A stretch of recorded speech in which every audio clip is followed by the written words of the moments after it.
going on, everybody? Austin here with Tactical Approach Outdoors. So this month our main topic we're going to cover is going to be all about our non-resident hunting, choosing a state, evaluating a state, and figuring out exactly what you want to do and planning next year's deer season, and that way you can go into the spring and plan your spring scouting accordingly. So let's get into it.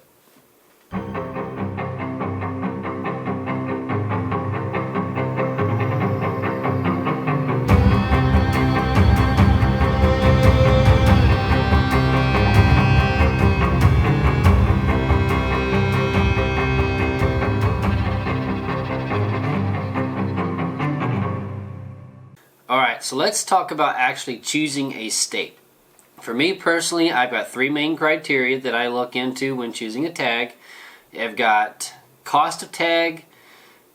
Obviously that goes with how many tags available, but cost of tag, distance of travel, and success probability. Now, success probability is a difficult one to predict, but what you can do is you can look at multiple different things online with the amount of hunters in that particular unit. You can also look at record books and see what the historical data is for that particular county, right? So there's a lot of different things you can do, and you can really get into detail. I use onX's Boone and Crockett layer a lot to help me kind of determine where in the state to go after I've kind of chosen the state. Now that's not set in stone. All I'm looking for is historical data, which tells me that more than likely there is a decent herd up there with mature deer. So that's what I'm looking for.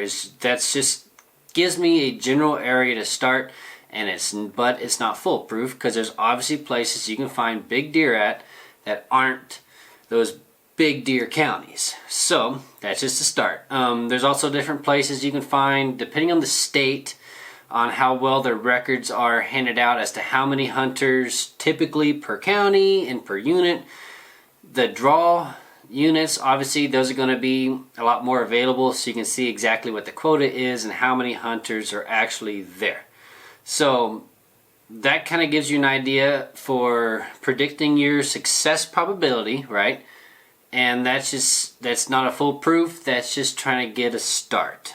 The next one, the easiest one to actually look into after that would be distance of travel. So for me personally, I'm here in Missouri. I am right middle in the country. So 5 to 7 hours to me is a very easy to do trip, especially when I'm looking at like a 5 to 10 day trip. That's not that far out of the way. That's not a very expensive travel cost. And I can get to most states in a 5 to 7 hour radius of where I'm at. For you personally, that's just going to depend on where you're located and what you're willing to drive. With gas prices going up, obviously that kind of, may shrink that bubble a little bit. So that's your personal preference beyond that. For me, I like that 5 to 7 hour range. It gets me to a lot of different places and a lot of good quality places. So that's my personal deal. And then after that, I look into actually cost of the tag, how many tags I get with that cost, and so forth. So I've got things kind of split up into three different tiers. You've got your top tier tags, which is the most expensive. I'd call those $500 plus.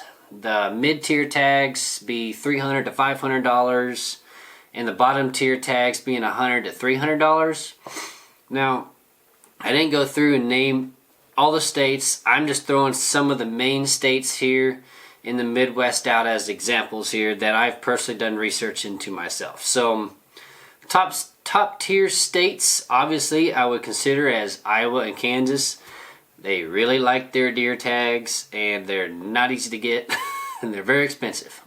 But with that comes lower hunting pressure, and probability of success goes up with the number of mature deer being higher numbers, which means that they're more available. Not a foolproof plan, but that gives you something to think about when you're choosing a top tier tag. Mid-tier tag, you're looking at South Dakota, Oklahoma, Kentucky, Arkansas, Illinois, Texas. Just some of those states right in there, that $300 to $500 range. Most of those tags you're going to be at the bottom end of that $300 range right there, and they're very good states to hunt. You can get into some quality deer, but a lot of those states, most of those states are over-the-counter tags. This means that you're also going to have to deal with hunting pressure to go along with it, right? Bottom tier tags, you're looking at $100 to $300 about, and then you got Minnesota, you've got Wisconsin, Missouri, Nebraska, North Dakota, Ohio, just to name a few. And all of those states have big buck probability, and all of those states have higher hunting pressure and the numbers of people in the woods.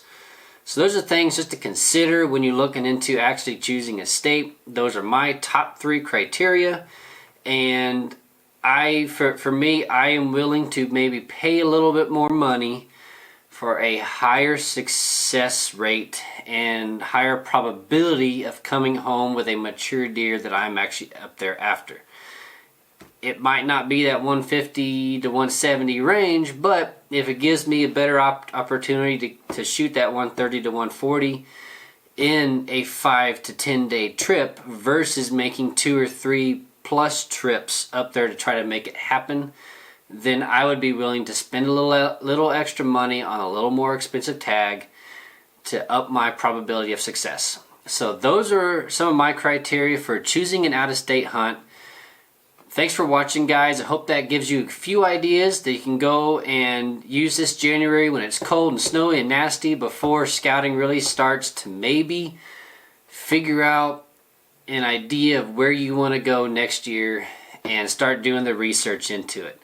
So the next video, we're going to talk about some of the details that go into actually drawing a tag, kind of some of the criteria that you look for. And we're just going to talk about Kansas to make it easy. So stay tuned. Thanks for watching, guys. Please hit that like and subscribe button down there in the bottom. I appreciate you. We'll see you on the next video.